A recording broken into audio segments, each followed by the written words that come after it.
Well, hello again, and welcome to another episode of Sermon B-Sides. My name is Rusten. I'm one of the pastors at Cormdale Church, and I'm here with Pastor Jon. What's up, Pastor Jon? Hey, I'm a little bit more awake now from last night. I think I might be a little more awake. I was definitely tired for the last one. Are you getting any caffeine at all? I had a cup of coffee, so there might be a reason for less caffeine today, which is because I have all my house.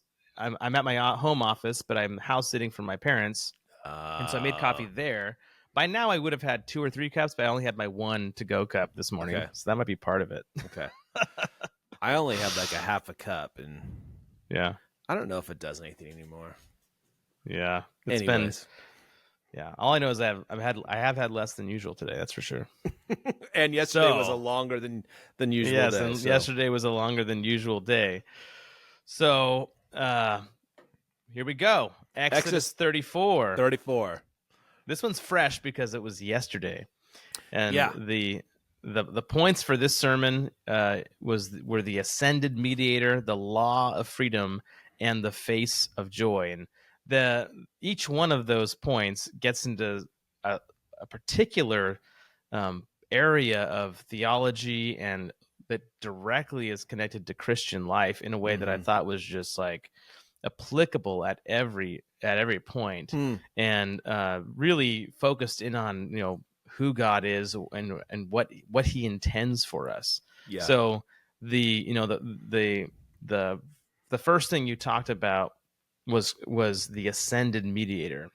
And it's interesting you called him the ascended mediator, because there's this kind of I think you're tipping your hat to the fact that when Moses ascends, there's something similar that happens when Christ ascends and what he does. Yeah. Right. Yep. So you want to talk a little bit about that? How does Moses's ascent here point to Christ's ascension? And it's probably more connected to the fact he's doing similar stuff. Yeah. So if you kind of think about the picture of where things, excuse me, where they're left off, you have Moses has gone up the mountain, he's come down the mountain, Israel's sinned, and God's saying, I'm not going to go forward with you. Okay, this is a no-go, because if God's not with them, then they're not Israel, right? That's what's distinct about Israel is God's in their presence. And so the problem is how is Moses going to deal with the problem of Israel's sin? And in order to do that, he has to go up, right? Yeah. He has to go up. Now in the story, he's going back up, but this going up is a little bit different. But you have this imagery of that someone's got to go up to God to plead with God to resolve this problem. That's the only way. The Israelites can't go. None of them can go. Yeah. Only Moses can go. And so you could call it the ascending mediator, because he keeps going up this mountain. But I wanted to tip my hat to this is a mediator who has gone up to be with God to plead for sinners. Yeah. That and that's what's happening in chapter 34. And when you just say it that way, you start to go, oh. Yes. He ever lives above to plead for me, right? Exactly. Yes. There is a mediator who goes up on our behalf to plead our case before God. And so you have that movement happening. And then I wanted to kind of piece together, I think it was chapter 32 and 34, when you see what does Moses say before God, right? When he's going to mediate for Israel.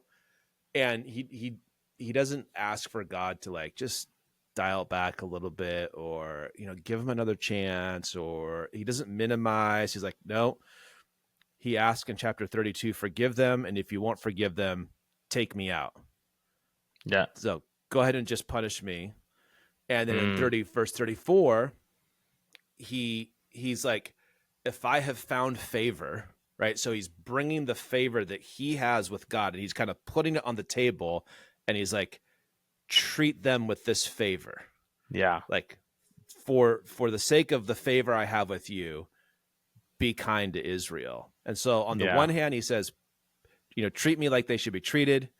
On the other hand, he says, give them the favor that I have found with you.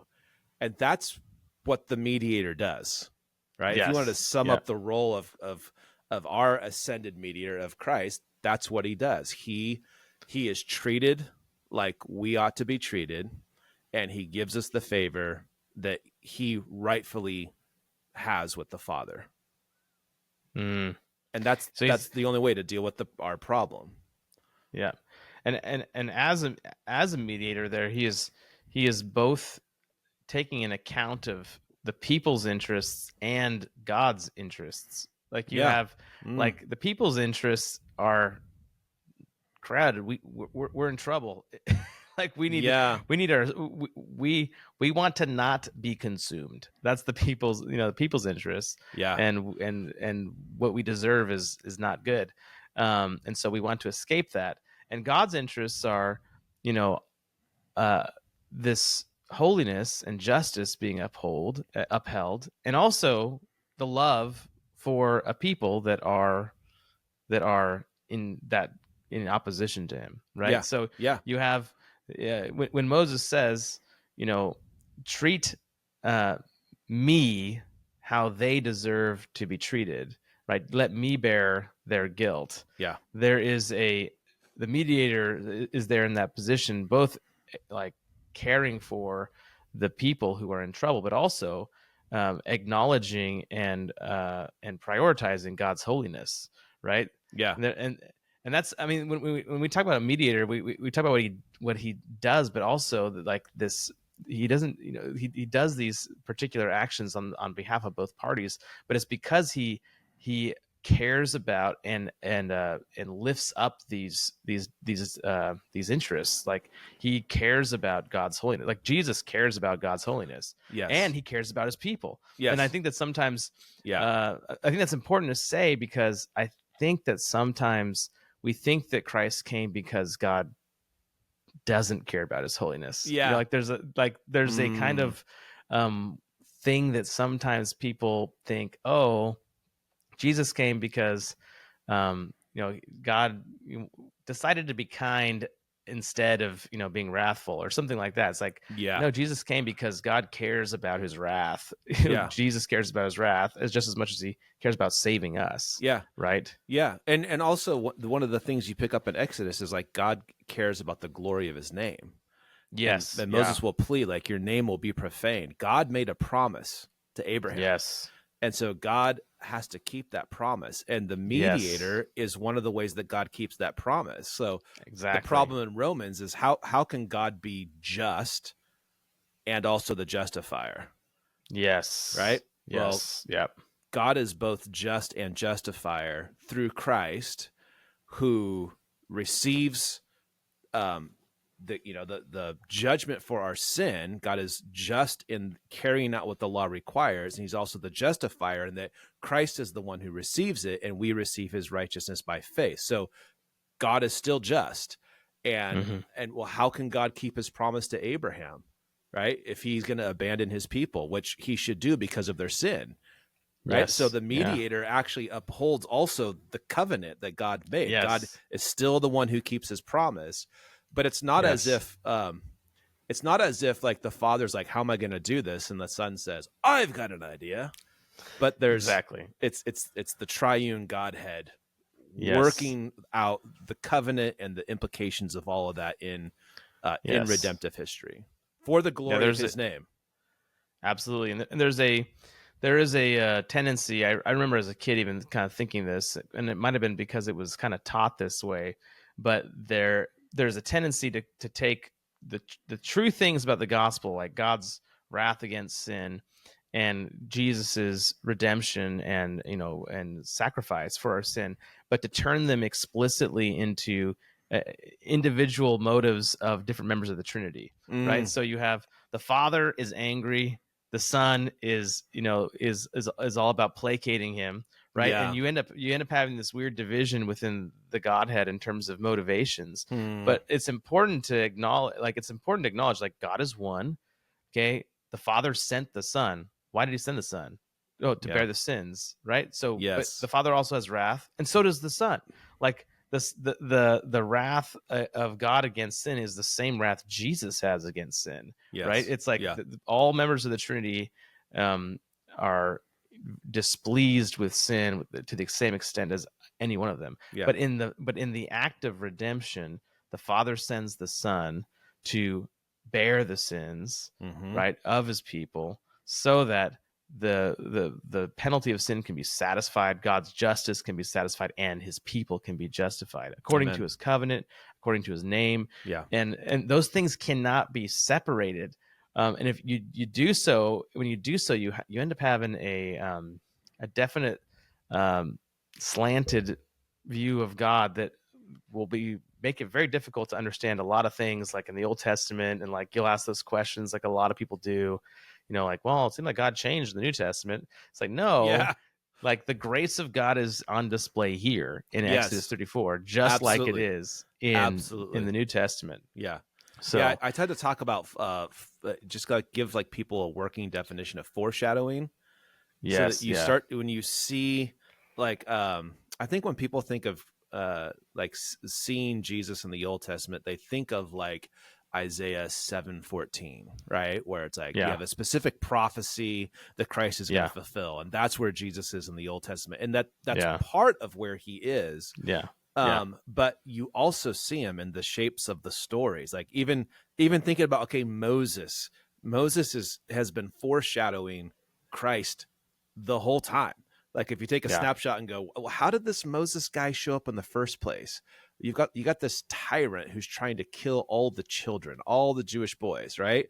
And he yeah, is miraculously saved by this and preserved so that he can be the one that yeah, delivers Israel. And you're like, okay, how does Matthew's gospel start? Same way. There's a yes, crazy tyrant who's trying to kill all the boys, and yeah, yet you have this miraculous sparing of this child because this child is going to be raised up to deliver God's people. You have, this has just come to head right now. The plagues that take place in Egypt that vindicate Yahweh as the God of Israel, right? Those plagues that reveal Egyptians, their gods are nothing, right? You have a very similar collision in the New Testaments, except for it's not Egypt. It's these things like happen against Israel, yes, which yes, ties into the how things have changed. That Israel's become the new Egypt. But you just think about their stories, and they're very, very similar. And the whole time, and we've mentioned this along the way, that Moses is foreshadowing Christ. There is an event or something's taking place that imperfectly reveals what Christ is going to be or do perfectly. And so you see that in the very beginning, and now you're seeing it now in a very super clear, obvious way in which Moses is going to ascend up. He's going to come before God. He's going to plead for the people. He's going to ask God to judge him in their place, and he's going to ask God to give them the favor that he has received with God. Yes, and I have a kind of a follow-up question to the fact that that is in this passage, but you also have at the same time a kind of a regiving of the law, right? Yeah. So is the order at all significant, you think, of in terms of this regiving of? I mean, obviously they're being regiven it because they needed to hear it again because what happened in the previous couple chapters, but also, do you think there's a significance of this law being given after the fact of this mediation? Yeah, it's very yes, the obvious answer is yes, but I want to back up a little bit and go, yes, this has happened before. It's in a little bit of a different sense, but remember that God rescued Israel out of Egypt and then gave them the law, right? Yes, true. Rescue law, grace then law. Yes. Now God is not rescuing them out of Egypt. He is rescuing them from himself. He is rescuing them from their sin. And so that rescue has taken place, and now you have the law. And it's like, you have to understand, grace precedes law. Grace precedes law. And if you get those things reversed, then you've managed to turn things on their head, turn it up completely upside down. Yeah, you've lost the gospel at that point. So yeah, absolutely, that pattern absolutely matters. You have grace, and then and then you have law. So Yeah. Moses the mediator goes up, he pleads for the people, God receives that request, and now God is going to go forward. But here again, Moses comes down with the law. And I mentioned something about the similarity. Like, you don't have an exhaustive Yeah. list of all the laws in chapter 34 like you do previously in Exodus, but you do have many of these laws um, restated. And I wanted people to understand that the laws don't change, but it's also seems like it's indicating that the law that Moses brought down the first time was not defective. Like, the Yes. law is Yes. not what Yeah. needed to change. We didn't need to just like tweak a couple things here. It was, no, this is the same. This is the same law. Mm. The holiness standards are the Yeah. same. The problem is not what came down. The problem is what it came down to. That's what needs to change. Yeah. There's a really interesting thing to explore there, which is, so you hinted on this a little bit. No, you didn't hint on it. You just straight up said it. You're talking about this Pharaoh of the heart, right? Yeah, yeah. So I've often thought about the first half of Exodus being, you know, God saves his people from the tyranny of slavery, right? Mm-hmm. And yet, through this action of, and everything about that, redemption and deliverance from Egypt is pointing to big cosmic enslavers, right? You have all the plagues kind of pointing to different idols. You have even the king himself claiming to be like a pseudo god, and I think that even his his headdress had as a serpent on it, right? So there's a lot of interesting typological stuff there, serpents to be crushed, and the whole Egypt plague stuff. And there, at the same time, there's the layering of part 1 of Exodus with part 2, being like in the wilderness, has always seemed to me like, okay, you understand now, you understand what freedom from tyranny looks like, and being freed from slavery. But now in the wilderness, I'm going to show you there's a greater slavery than you even realize. Yeah. A greater slavery than the Pharaoh. And I'm going to put you in the middle of nowhere so that it's abundantly clear that this thing is in you. Yeah. Right. And there's nowhere else to look. This thing is in you. And it's a Pharaoh of the heart. And so this particular, couple of scenes with God giving the law, the golden calf incident, the kind of judgment that follows, and then these two scenes in Exodus 33 and 34 where you see Moses and what he does, and then this covenant and renewal. It always has kind of stood out to me as a kind of like, okay, so this is kind of like the Passover scene for this other Pharaoh moment, right? Like in some ways, like the Passover is this like revelation of, you need a substitute. You need the a firstborn animal to slay, and that's how you're going to avoid the destroyer. And then right on the heels of that, you're going to get out of slavery, right? You're going to get out of Dodge, and then in this particular scene, it's like, okay, so the rebellion in the heart builds up, is just revealed over and over again in the wilderness until it kind of climaxes on this like incredibly awful breach in covenant with God right after they make the covenant with God with the golden calf incident. Like you talked about, this is the sermon you talked about it being like, this is like cheating on your honeymoon. Yes. Right? Yeah. Your wedding night. They had just on your wedding night, you had just entered into covenant with God. Moses just went up to go and receive more from God to bring it down to you. And when he comes down, you're totally, cheating and adulterous. And now that's like the climax of just showing just how enslaved your heart is. Yeah. Right. And then the answer is the mediator for your heart. And then out of that comes a recapitulation of the law, which is, by the way, the same law you received beforehand. Yeah. Right. And I think revealing it all over again that God's law is freedom. Like the first giving of the law was to show you this is freedom, Yeah. and your heart rejected it. And now that you've been renewed, I'm giving you the law again because freedom is still freedom and it hasn't changed. Yeah. That's right. And I think that that's incredibly valuable, especially to apply in some of our contexts today, where it does seem like a lot of times we I don't know. I've witnessed this in different places, and I've seen it in like people in the way people talk. But like God's law is good and righteous, and yet there's a kind of like gospel divide people have where it's like the commandments that we're supposed to like I don't know, people that like don't have a third use of the law where it's like God actually still commands us these things and it's for our freedom. Yeah. They turn God's law completely into a new law, which is just a general one of like love God and love people, which is the summary of the law. Yeah. Right. But yes. it eliminates all the particulars because the particulars to them sound like bondage. Yes. So this is you just said perfect. So in Leviticus, where you have like love your neighbor, right? Yes.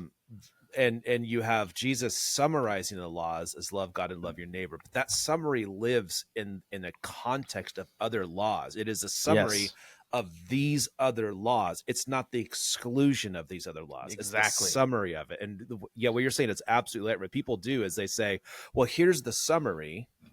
And then they remove all the other laws that summary is the summary of. And then they turn it into, let's celebrate and affirm the very things that God condemns and says don't do. Exactly. Right. And so it's a perversion of the law. It's a perversion of the law, and it ends up it pits the law being given after grace against the law being given before the revelation of the mediator, right? Mm-hmm. It's like in these two scenes, like that law even came after the Red Sea crossing, but it kind of in terms of just how they view it, it's like, well, God's law was deficient, it was legalist, etc., whatever, and Christ shows up and he gives us a better law, which is like, do what you do and just love God and love your neighbor. And when Jesus says the two greatest commandments is love your God, love the Lord your God with all your heart, soul, mind, strength, and then love your neighbors yourself as the second, right? He's following the two tables of the law, which is just like the first table of the law is loving God. The second table of the law is loving your neighbor. Yes. And he's just saying that this sums up all those commandments, but you can't actually, it's like an equation. You have all the commandments on one side equals this commandment, but if you try to remove things from the one side, it messes with the other side. Yeah. So I think that that's something that I see that, and I'm often, it often ends up hijacking and short-circuiting obedience and the freedom that comes, the real freedom that comes from knowing God, loving God, and obeying His word. Because we look at particulars and we turn them into like legal, like always legalism. When it's like, even if it's just like blatantly just things that God's word says. Yep. So. Yep. Yeah. So that I found that you're emphasizing that particular point of it, there was nothing deficient in the law, thus it gets restated, really helpful and revealing. Yeah, and given as a gift to protect freedom. Yes. And by that I mean it's given as a gift to help guard our hearts from the tyrant within, from the flesh, and from the very thing that led Israel to build this golden calf and worship. It's like these are not heavy yokes. These are not the things you have to check off to make sure God's not angry with you. I was actually walking this morning thinking about, it talks about not boiling a kid and a goat in its mother's milk. It's always like the obscure, like, what the heck is that? And so when I was walking this morning, I was thinking about like that commandment always follows all these commandments that come before it, right? All these laws. Yeah. And it was like, I think there's a warning in there to like the mother's milk is meant to nurture the young one into Yes. maturity, right? The Yes. law Yeah. is meant to nurture young Israel into maturity, but Hmm. you can take that law and use it as a weapon to Yeah. boil the immature. You know what that means? Like it's so the Yes. law's not meant to beat That's people good. up like, you're doing it wrong. It's not that. And it's not Yeah. bondage. It's a gift that's supposed to protect us and nurture us and grow us in Yes. freedom. And I don't know if that's what the goat's milk thing is about, but it That's made a lot of that. sense to me this morning, No, because it's that always like well, randomly following all these different laws. And I'm like, why that one? Why yeah. after all the different laws? So like maybe that law is about how we use the law. Maybe that's what it's Mm, getting at. mm. Like use it to nurture, Uh, not to destroy. I've never, I don't know if I've ever heard that before, but that makes so much sense, especially when I think about, this is a James Jordan thing, but when I think about where the law lands in the life of Israel, Mm-hmm. right? The law, God gives them their law, like really, like right after the nation's born, right? When it's young, right? Yeah. And you have all this law, and like, just like when you have a kid, right? You're giving them instruction. Don't do this, do this, Yeah. because they need to learn the do's and don'ts right away when they're little. They need that instruction, and they need that as like a foundation for growing in maturity and wisdom, right? And so it is interesting that you're seeing milk as this connection to something that the young need, and then you're like, don't use the milk in a way that profanes the very purpose of it, which is to nourish, Yeah. right? Which is what the Pharisees were guilty of. They took the Yes, law and they used it to beat people up rather exactly. than Yeah. to grow and mature. Yeah, I don't know. Yes. I don't know what made me think. That this Yeah. morning I was just like fresh air, exhausted, kind of Yeah. like, why am I thinking about this? Anyways, back to the law. So freedom. So yeah, it protects Yeah. people, right? Yeah. And so what I tried to do on Sunday was like, just like there's so many different laws that were listed there, and I wanted to summarize, like, can you put these in categories? And Hmm. that's where it's like, oh, these things are actually really, the categories are really basic in terms of like marriage and time and your resources. Yeah. Like, and I didn't say this on Sunday, but when it comes to time, like in the priority of it talks about the Sabbath and the feast, and you shall observe these things. Like, it's clearly a priority. It's a way that we are formed. We are formed through worship. And I'm thinking like, the people that I know of, or that you know of, or that people have heard of, that like kind of just like train wreck their faith, right? Did they have healthy marriages? Was going to church a priority? Did they honor God with their Mm, time and resources? And it's like, the answer is mm, probably no. yeah. Like, Yeah. people who do those things, they're not perfect by any means, but there is a safeguarding, there is a Yeah. protection Absolutely. when you honor God, uh with your marriage, with your family, when you honor God with your money, when you honor God with your time. There are so many pitfalls that you just don't have time to get into. Absolutely. And it's Yes. like, Yes. they are protective. Yes. They are protective. Absolutely.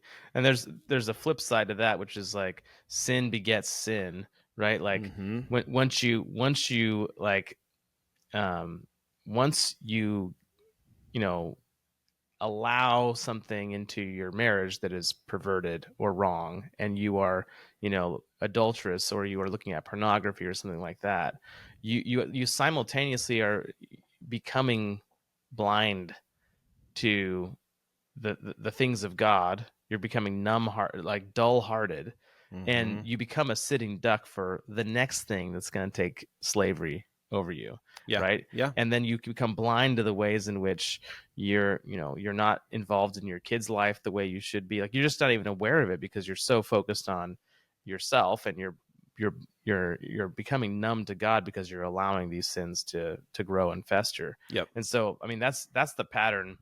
When you mention like there are people we know, it's like that's the pattern I've witnessed. And to be fair, like in my own life at different times, I've noticed like I'm growing dull hearted. I need to repent of my Mm. sins and clean to God, in this area, right? And so there is a and I always go back to Second Peter chapter 1 when I'm thinking about that, because that's where he basically says, if you're not growing in these practices of obedience to God, you are becoming nearsighted, and you'll forget the forgiveness of sins, even that you've been forgiven your sins. Yeah. And so there's a warning there, and I read that as like Peter's saying, obedience to God is protective. It keeps you seeing what you need to see, to know God, to delight in Him, to grow into Him.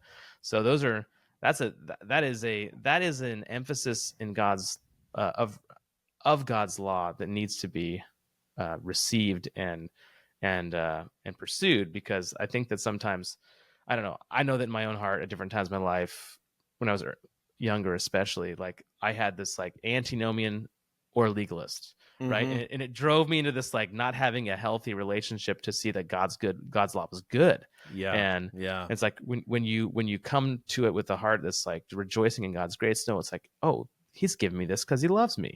You know, He's giving me this because it's good for me. He's giving me this because this is how I delight in Him and glorify Him, which are my two greatest aims. Right? So, speaking of which, joy in Christ. That's the last thing I want to make sure we touch on before we go. All right. Which is the shining face of Moses. Yeah. And you had talked about this having a reference to joy, but I'll let you unpack it more. Okay. So I've had a series of books I've been reading through the whole thing, Exodus, and it's like they're just not very helpful on this, right? So I'm reading the story, trying to figure out why does his face shine now? Because it's not the first interaction he's had with God, right? There's a whole, it went back and catalog all the different things, going back to chapter 3. It's like, what is it that makes this different? And I think, and so my understanding, I think there's two possible ways I could see it going. So the first one is what I said yesterday. It's like Moses asked for grace, and he saw the grace of God bestowed upon the people because God relented. He's keeping His promise. He's gonna take them into the promised land. He's gonna be with them. The tabernacle's gonna get built, right? It's all gonna happen, right? And this is a profound grace that Moses has experienced. And it's after that profound grace that Moses' face is shining. And so I look at that and I go, I mean, even if it's just superficial, it's like it is an encounter, a profound encounter with the grace of God is what is, it's making His face radiant, right? Like the Psalm says, those who look to Him are radiant. Their faces will never be covered with shame. And so, so that was like my number one option for it. Yeah. The second option, it's very closely related, but it's just a little bit different. It's not just that Moses witnessed the grace of God bestowed upon Israel. I would think of it as the joy of the mediator. That in mediating for Israel, there is a joy. And I think about in Hebrews where it says, for the joy set before Him, He endured the cross. And the transfiguration, there's something similar going on there where it's like the glory of Christ is like being revealed but it's like it's before the mediator. Does that make sense? It's like there's something about it's not just the grace of God that Moses witnessed. It's like the grace of God in Moses as mediator. It's the joy of the mediator.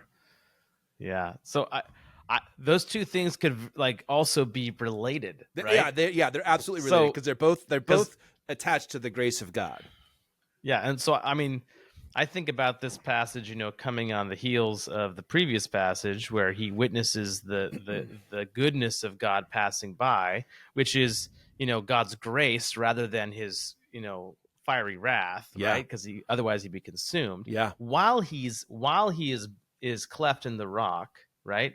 And so he's witnessed, the goodness of God. He's witnessed the grace of God, and all those things both the goodness of God passing by and the rock being cleft are like the two parts of the mediator, right?